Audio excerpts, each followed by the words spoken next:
होता है। अगर अधर्म के द्वारा कमाया हुआ अन्न तो बुद्धि अधर्म में ही लगेगी।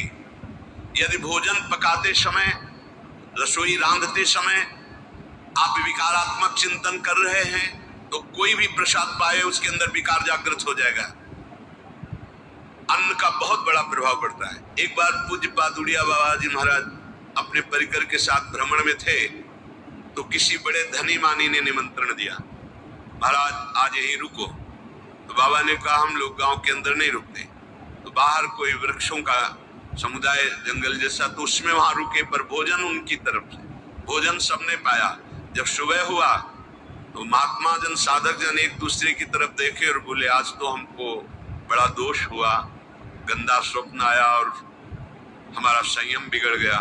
बोले ये तो हमको भी हुआ, जितने थे सबको हुआ। बुढ़िया बाबा के समीप गए, बाबा ने कहा अच्छा ऐसा हुआ, ये तो अन्न दोष है, बुलाओ सन्न पवाने वाले को, फिर चलेंगे।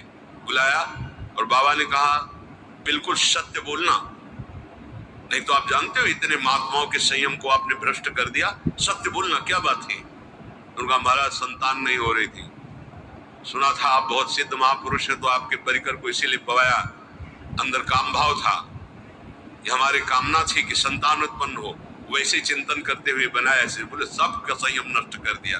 वो उसमें नरक जाने वाली बात मत सोचो, अरे संतों को पवाओ जैसे अपने पुत्र को पवाते हैं, ऐसी भावना करनी चाहिए। आज हो भाग्य तो परिणाम खुद मंगल में निकलेगा। काम भाव से युक्त होकर क्यों बनाया, सब संतों के अंदर विकार पैदा कर दिया।